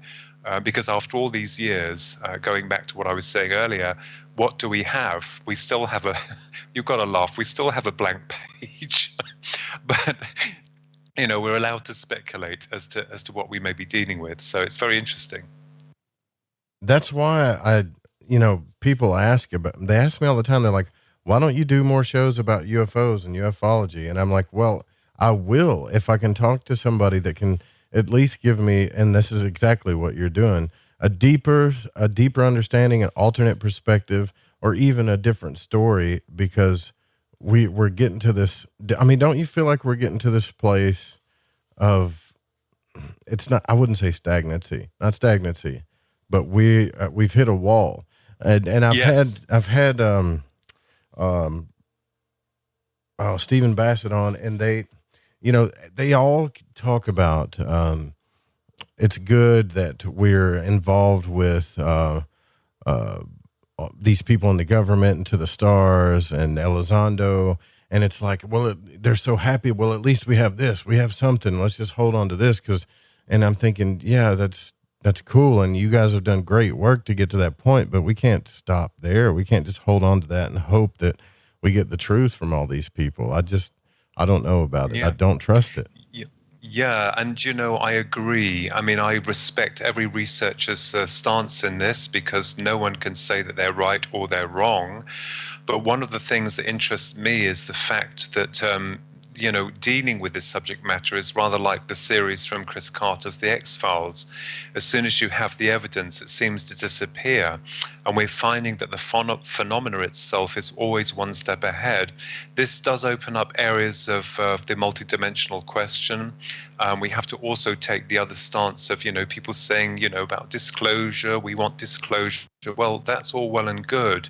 But if you turn around in the national tabloids and the huge media cartels and say, oh, yes, everyone, UFOs are real and aliens are real, but hang on a minute. We then got to explain the more complex process of what may really be going on here, and I don't think people will handle that. This is why I think that there's been a deliberate dumbing down of the masses, which I think is wrong. And going back to the inception of Roswell, if the military had been open and stated, yes, we have a UFO and we have kind of like bodies that we found, one of them may have indeed survived for a short period of time. I believe that. But then how are you going to explain to people, oh, but by the way, that we didn't tell you that they can abduct you at any point, and we don't know how to start explaining that to people. So, everyone's rallying for this disclosure. And to my mind, when I take a step back, I'm incredulous because I'm thinking, well, we haven't even got our pulse on this, our finger on the pulse with regards to this subject matter in terms of openly understanding what's really going on here, because it does come with a huge level of high strangeness. And this deals with applications of consciousness. I mean, the media have as much to blame as anyone. 1 minute, if there's a subject matter about, oh, yes, we believe in life after death, and you see it on there, the next thing, they're debunking it. The same with UFO subject matter. I mean, the Tic Tac UFOs that were, recorded by the Navy, brilliant work, by the way. But that was obviously leaked and not coming from any governmental official. So who's playing who in this game of deceit? And this is why one of my books, and I will state here, You, the Public, Deceive, the Grand UFO Deception, that Philip Mantle brought out through his Flying Disc Press, that's just come out recently, explores these cases and also the theoretical applications of what we may be dealing with. It's not as simple as, oh, UFOs exist and aliens in here, but hey, where are they? We can't touch them. They seem to elude our senses. 1 minute they're here and the next minute we can't see them. So it's like chasing shadows, as I said before. So this is what's leading us into other areas of theoretical debate, and we need some kind of model to work with in truly establishing what we're dealing with. The other side of the coin that's really difficult is, people saying, oh, the government know this and the government know that. Well, it may not be the governments, because remember, in government, those people that are in those seats of power only remain in there for so long. I do believe, however, that there is a secret military organization that may know a little bit more than what we do in terms of the UFO phenomena. And this does bring into the fray elements of the psyche and consciousness and the rest of it, because they probably know that the public won't be able to deal with it. And indeed, another researcher, Georgina Bruni, who I briefly met on one television show, she was the author, of You Can't Tell the People, which dealt with the Rendlesham UFO case here in England, which I got involved in a small degree myself. She actually was in the presence of one of our late Prime Ministers, Baroness Thatcher, at a meal, and Georgina Bruni asked her, dared to ask the question about UFOs, and Baroness Thatcher said, UFOs, first you have to get your facts right, and when you do, that's when you'll find why we can't tell the people. So, you hear these whisperings of so-called people in power who obviously know something, but whenever it comes to the UFO subject, it's almost like it's a kind of dangerous game to be talking about. What do I mean by dangerous? I think what they mean is that the public just will not be able, vast majority of the public will not be able to handle or deal with the subject matter because of this level of high strangeness. So this is where we're at the moment with regards to theoretical content. But the question is, what is going on? What are we dealing with? What are these beings? Why have we hardly any evidence with regards to the aliens themselves? The UFOs come in and they are there. They've been recorded categorically. They've been filmed, and not just with the Tic Tac UFO footage. There's been many other brilliant UFO UFOs being captured on film or camera. Of course, you'll get the fakery and the skullduggery. That happens with everything in life. But the phenomena is real. But it seems to alter our perspective of reality in terms of our consciousness, in memories. So part of this phenomena wants to be secreted. And people say, well, it's because we're not ready. Well, there are a lot of people who are ready, but there's still no signs of any form of real understanding as to what we're dealing with here. Yeah, I mean, why don't they let us decide if we're ready? Let us decide if we can handle it. How do you know we're not ready? It can't be that profound, you know? Mm-hmm. Yes.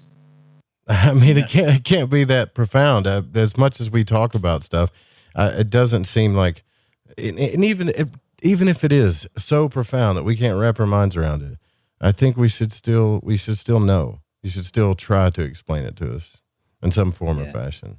I don't know. If it's reality. And also, I think that's an excuse that the Brookings Institute have just used. And that War of the Worlds radio broadcast, that was a bit of a setup, really, because it's very different from saying, oh, there's life elsewhere than saying you're under attack right now. It's different. You know? Yes, absolutely. And you'll find that whenever people get too close to it, then the public are sidetracked immediately.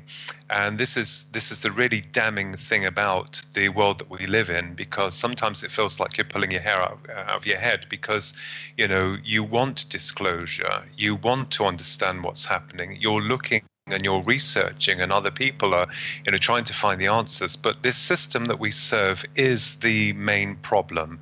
And you know, whatever small voice that you have, and you're trying to explore this. I wrote a letter. I'm part of the something called NUFORS, which is the National UFO Reporting Service, which was created by Nigel Ross, my good friend Nigel Ross. And we wrote to Parliament, to a high-ranking member within Parliament, offering to lay everything on the table and saying, look, let's meet with a group of your people that's interested in this. Let's create this. Let's build this. Let's work with truth and honesty and integrity. Let's bring everything to the table. And we really meant this from our heart. I wrote the letter, and it was a very long, detailed letter, and along with some pictures and stuff. And you know what I got back? Silence. And this is the theme that you'll always find. So, you know, this is the really annoying part within the governmental aspects of this, not to mention the military, because they don't want to know, and because they don't want the ordinary cycle of life to be disrupted. Oh, yes, you live, you're programmed to believe in a certain way. The educational system will only teach you the Sunday school version. Toil the soil, pay your taxes, don't ask any questions, and die. Well, I say, and excuse me, damn them, because what they're doing is that this system has to change, because there are alternative forces and dimensions of awareness that the public need to know about, and more about the aspects of what we are. But no one's, you know, you're absolutely right. No one's asking the right questions in most areas in terms of those that's not interested in this subject matter. They're carrying on as if, you know, there's nothing to see here, move on. And that to me is total stagnation. And the worst thing I think for anyone is to be stagnated. And yet most people accept it. I know we have to live on this planet, and I know we have to pay our bills and put food on the table. But, you know, come on, let's be a little bit more open-minded than the wheel of going round and round and round. Oh, look, here it is. We've got this, and then nothing to see here. Move along. It's just absolutely incredible. I can't even begin to get my head around it. I think you said it there by saying they just carry on. We just carry on because it is like that. If you're British, you know, it's a carry-on movie. It's a joke, you know. And I love them, by the way. Yeah.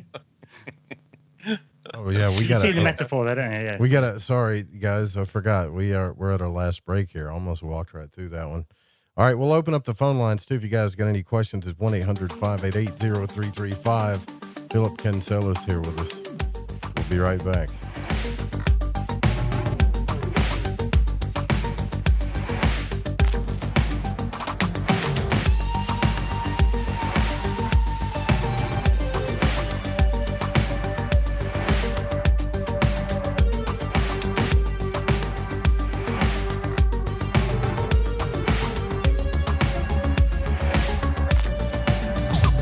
Hey, Fringe FM listeners, Did you know that when you're on the road with limited data or no Wi-Fi available, you can still listen to every minute of The Fringe FM by calling 701-719-3971. No smartphone app or internet needed.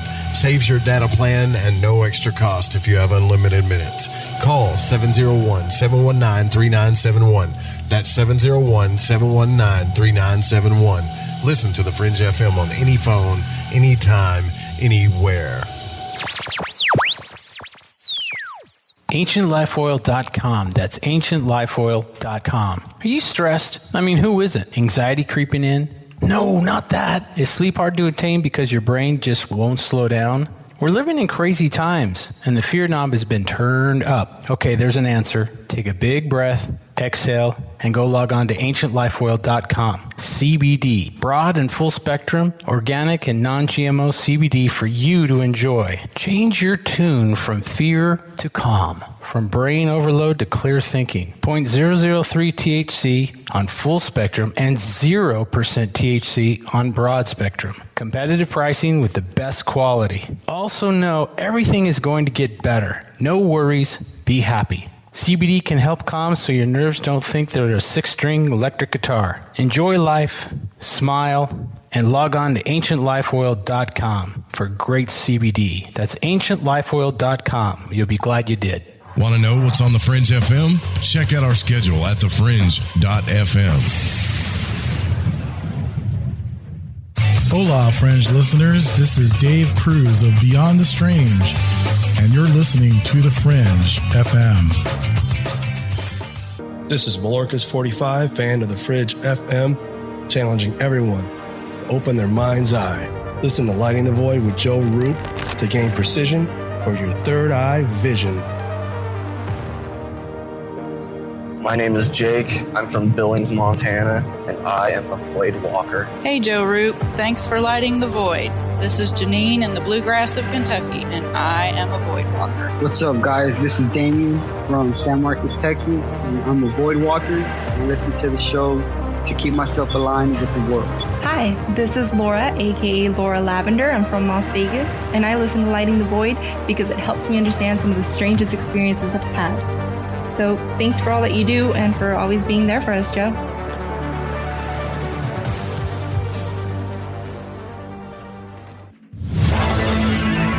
Hi, this is Kronox from Belgium, and you're listening to Lighting the Void with Joe Roop.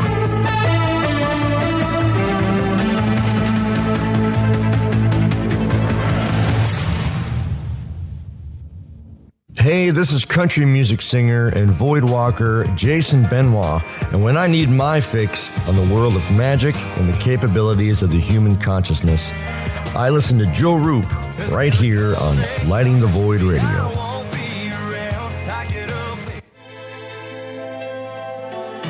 Born out of the alchemical tradition of Paracelsus is a medical tradition called Spagyria. Though not many people practice this work today, Phoenix Aurelius has been researching and teaching this work for the last 15 years, and he needs your support. Hi, I'm Phoenix Aurelius, and I'm the founder of the Phoenix Aurelius Research Society, where I perform modern scientific research on the methods and techniques of Paracelsian alchemy and Spagyria for health, wellness, agriculture, ecology, and more. All my work is 100% funded by the public. So if you like what I'm doing and you want to support my research, please consider making a purchase of spagyric medicines from my apothecary, fund your own spagyric IDF wellness research, or participate in my group study or one-on-one immersion courses so that you can learn how to perform this work for yourself. I want to thank you in advance for your support.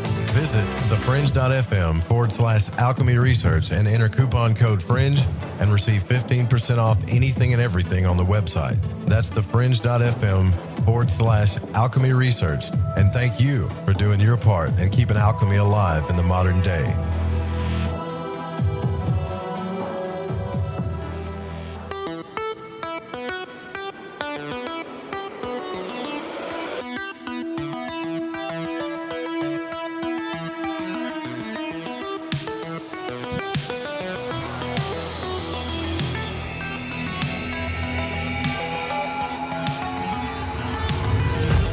All right, 1-800-588-0335 is the call number if you want to call in and talk to our guest. Philip Kinsella is here with us, and we're diving into the UFO phenomena, the abduction phenomena, what's going on with all this. And I think it's really cool that you talk about, Philip, too, that it's important that we look at as many different perspectives and as many different subjects, and it just look at this from all angles. And I was telling you during the break that, you know, I have found that magic in the astral realm is something that is incredibly powerful within the human psyche, and something that we're just tapping into. And Aleister Crowley was a guy that really went all on the deep end. I mean, he went out to the edges when it came to working with the astral realm, his energetic body, and things like that. And towards the end of his work, when he invoked this being, you know, to make his new book of the law for a new aeon, he met a being called Lamb who looks just like an alien. So if that doesn't tell you something, that working with your consciousness caused him to trip up on a being, you know?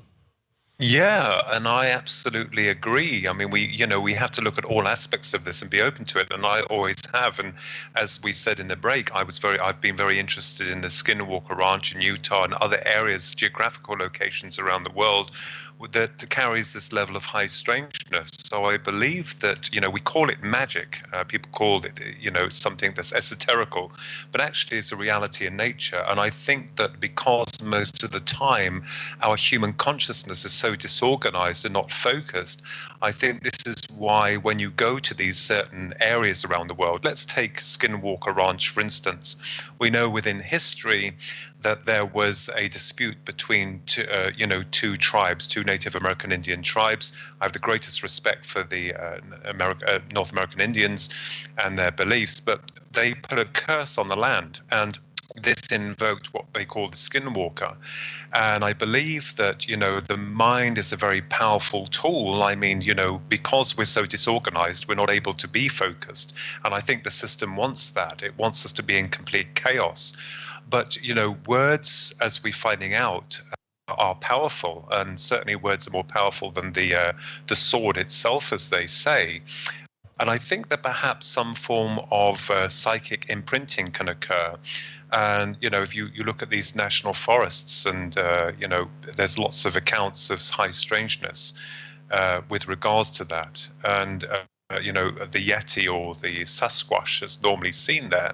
And you get the areas of Skinwalker Ranch where the Skinwalker is apparently like a werewolf, you know, that walks on all fours. So it's interesting to see that, you know, the mind itself can be utilized to open up perhaps these portals, these other dimensions of reality that may appear quite unstable within our reality. And that's probably why the UFO phenomena also comes not just with the viewing of a UFO, and in some cases what we call abductions or interaction with aliens, but also a lot of the times the area is imprinted with a lot of paranormal activity. Orbs are seen. You know, specters are seen. So I think perhaps that, you know, when we look into areas of human consciousness, it's not just about me and I. It's about other areas of contemplation with regards to these energies that can be influenced through thought. And that was proven to me and my twin brother and a good friend Susan back on the 8th of June 1998. And we had performed an experiment in England's Roswell, which is Rendlesham, and the experiment succeeded. So in summoning a UFO, yes, we actually performed what we didn't realize back then was the CE5 initiative. There was no aliens. It was the viewing of a huge craft. So was that an intention from our end, or was that an intention from some other intelligence? We don't know. But it just goes to show and proves categorically within the research that I myself have been doing personally, that the mind can be utilized to open up other areas, other dimensions of reality. Clairvoyance is another area that needs investigating. You know, receiving signaling or impressions from those that we say have crossed over to the other side, but their dimension of awareness might be very much around us, like the signal to your mobile phone system, your networking system, we can't see. that's right around us. But this information, this signaling, needs a conduit to connect with. And I believe this is why, as sentient human beings ourselves, the system that we serve has deliberately subjugated our understanding of these alternative forces of reality. And I think that because of this, that when most people aren't able to understand how to literally utilize or use their mind in a positive way. And yes, there are people who use it in negative ways, like attracts like, as they say. So I think that, looking into areas of what is known as demonology, psychic phenomena, and all these other areas of remote viewing, of clairvoyance, of healing, of astral projection, they all are very important to the continuation of research with areas of consciousness. And this is what's fascinated me, because, you start off with trying to understand the nuts and bolts level of ufology. You have an experience that then slams wide open other areas of consciousness which were previously closed. So my understanding is that, yes, it is multi-complex and multifaceted, but at the same token, whatever floats your boat, that's obviously your intention to look at it the way you want to see it or how you view that reality. And again, we're all trying to squeeze these subject matters into the same box, and it just won't fit, because a lot of the time you'll find that these experiences are personal and operate on a unique level of connectivity with the individual. The same within their experience, although we have patterns and the abduction phenomena as to what happens to the individual, a lot of the times the experience is being translated slightly differently and perhaps more comfortable to the way that the person have the experience is able to understand it to a degree, if that makes any sense. Yeah, it does make sense. I just think that we've discounted so much. But do you think that we're making well, before I get to that question, I want to take this phone call here. Looks like we have a caller at 713 area code. You're on the air with Philip Kinsella. Who are we speaking with? Hi, this is Russell. Russell, hold on just 1 second. Let me change the setting on this phone just real quick. I forgot to do that before the show started, brother. What's your question for our guest, Russell? Well, what I was going to ask him is, what it sounds like to me, what he's saying, like through the Skinwalker Ranch, is it kind of like the person, like, how people can create like a tulpa? Take for instance, like the Hat Man. The people that Momo. Is that what he's trying to say? Is something like you can create? Did they put a curse to where people get there and go, oh my gosh, this is where they see the Skinwalker, and you kind of create a tulpa? Is that kind of what I'm trying to? Am I kind of in the ballpark there? No, Russell, thank you very much for your question. Okay. And in answer to that, we don't know, but I will speculate, as you do as well, which is brilliant.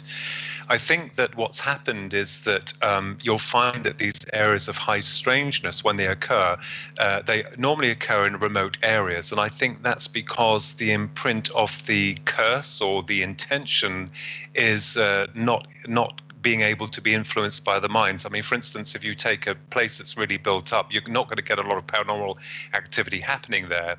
But I believe that perhaps that the imprint of whatever intention was created by, say, for instance, in this case, the Indians themselves, I think that the people that go in, or the few people that go in, they're examining it, will start to, or the imprint of the curse, as it were, will start to connect with individuals and base itself upon their fears or their phobias. What's interesting is that with these key locations around the world, it is Skinwalker, and of course the ancient Indians believed that the Skinwalker was real, and of course that was able to be brought into a reality, perhaps through some type of portal. So I think that the intelligence works, or the curse or the imprint works upon the consciousness and minds of those individuals that go in, and who are sometimes least expecting it. So it needs a conduit to work through. And I think that, one of the really scary things about, taking Skinwalker Ranch, for instance, is the observation of these bizarre creatures It's very rare that someone gets harmed. I mean, we've heard of the cases of the cattle that have been, mutilated, and also 3 dogs were vaporized. So it doesn't appear to me to be good in that sense of the word, but it does create this huge sense of instability with regards to the energy of this imprint, because it's, it seems to be chaotic. There's no order to it. It's almost like trying to scare the individuals or operating on its own level of reality. So that's a very interesting question, Russell. Thank you. Yeah, interesting. Oh, that was a brilliant answer. You definitely definitely understand it now. I do appreciate you, sir. Great. Well, I would love to go to Skinwalker Ranch. In fact, I would go there and see if I could bring anything through. If anyone wants to give me an invite, I'll be over there. Right. Thanks for your call, Russell. I'm afraid of that stuff, man. Like, I don't know. I usually do some kind of clearing or cleansing if I get around that stuff, because I'm not afraid of it. It's just I don't like being around energies that I don't know. Yeah. It's not a bad idea. Yeah, I mean, I would walk where angels fear to tread. I mean, you've got to try these things out. Sure. And, but, you could have anyone saying, oh, I want to go to Skinwalker's Ranch. And I respect the privacy and the investigations of those researchers that are there. But, I would love to go there to give it a go myself. I mean, we may fail, but we could try. In a serious level of investigations, because, like you guys, I don't mess around. I just want to go in there and find out what we're dealing with, like everyone else. But certainly there does appear to be this interaction with the psyche on a personal level, as though the intelligence seems to play around with your fears or your phobias and present itself in the image that it was translated in to begin with. So that is a fascinating area that, you could go on for hours and still come no nearer and truly establishing what we're dealing with, because we are physical creatures in this world. We are physical beings in this world, and we need physical proof. It's the only way that we can determine facts or try to further our investigations. But what we're finding is that all these other subject matters operate on higher frequencies of awareness, like the signals to your mobile phone network system. You can't touch them, you can't bend them, you can't burn them. It just is. So I think that these energies can temporarily affix themselves into our time matrix and connect through that way. But at the same token, like you guys, I find it so fascinating. I mean, I really, we're still working on new theoretical content, new models to try and understand this phenomena for what it really represents. And lest we forget that, all of us, every single one of us are important. It doesn't matter, this research or that author. Even if we're all important and we all bring something a little to the table for those that are really passionate about the drive and the belief in this subject matter. Yeah, for sure. And I wonder what story, I meant to ask you this in the beginning, but what story other than the Betty and Barney Hill one do you think is the most fascinating, the one that is the most revealing to you out of all the UFO stories? Oh, Lord, there are so many of them. One of the main ones that I really found chilling was that of, and I'm not one of these name droppers, I know he or she or whatever. We're all important. Sure. But Terry Lovelace and his experience at Devil's Den back in the late 70s, and he and his bud Toby had an experience out there that involved the military, and he also had physical signs of what they call an abduction. So his book is called Incident at Devil's Den, and he's written another one. And you should check that out. Earl Grey Anderson, he's with MUFON. He had an experience with the Greys. He's a great guy, love him to death, Earl Grey Anderson. And his mum also, who has passed over, she had some really high dealings with a very powerful man, and she was involved in some serious stuff. So you find that a lot of cases that occur are really interesting, and and we deal with the genuine honest cases. And even in these cases, as we call them, we've no way of explaining, or the people explaining quite what happened. But what is really beautiful is that, they come forward and they say, I've had this happen to me. I don't know what happened. I've got my own theories, but, can we put our heads together? And you're like, sure, let's think about this. And as I said, we are still no nearer in truly understanding what we're dealing with. But on an empirical level of conscious awareness, it is vital that we continue our research for all those researchers. Even if you're an ardent book lover and you're interested in the paranormal, hey, you're important as well. You're just as much a part of this as anyone else. It's not about the red carpet treatment. For myself, it's about going in for the truth. And I love it because I remembered in being a bit humorous here now, I remembered a film that I loved very much. It was a film created by Ray Harryhausen, the stop motion genius, and it was the Valley of Gwangi. And I remember there was a researcher, a professor in there, and the professor said, we don't eat off gold plates, Yeah, I just love it, scraping the barrel, but also being so connected with brilliant minds and other researchers. And another area in here is Bempton in England, and a researcher called Paul Sinclair, who is a best-selling author of the Truth Proof series, does a lot of investigations there in England that comes with a level of high strangeness. And he always says that I've always admired, he says location is key. So, we understand that certain areas around the world promote these areas of high strangeness, and I think they should be preserved and kept. I think that is very important so that we as researchers can try to gain some form of understanding, because you hear so many times of people going in and developers and bulldozing it down, and it seems to lose that energy after these, if it's trampled on, it seems to lose that energy. And I think it's important that these areas remain sacred for us to continue our research.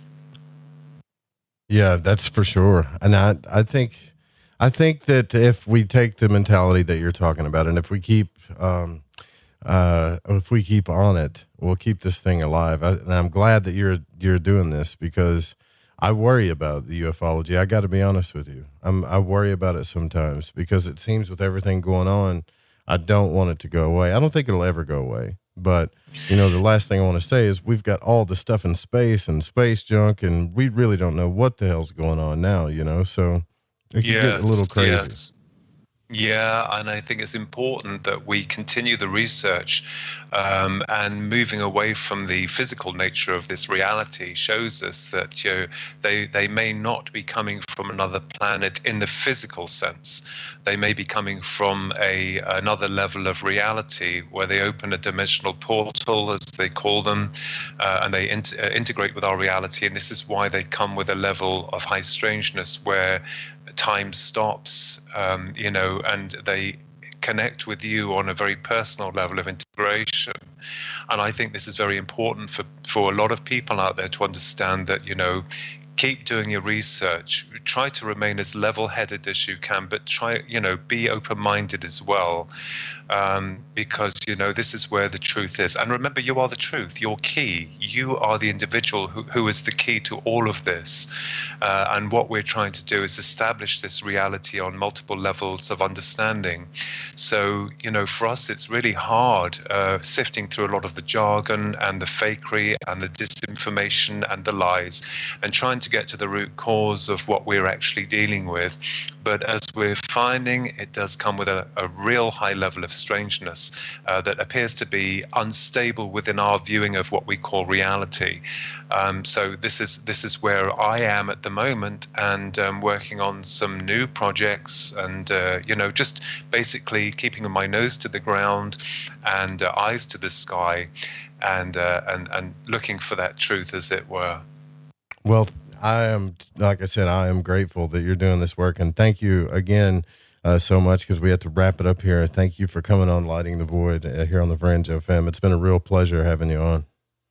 And I'm honored, and I'm sorry my internet cut out as soon as I came on. I was frantic; it just cut out. Oh, no, it's but fine. We made it. I've learned to be a very cool and calm in these situation, so we made it at the end. But thank you very much for coming on your most wonderful show. I'm very grateful to both of you. It's been wonderful. Thank you so much. Oh yeah, you're very welcome. And guys, we'll have the archive out as soon enough, and stay tuned for the Secret Teachings with Ryan Gable. You guys have a good night. Sweet dreams.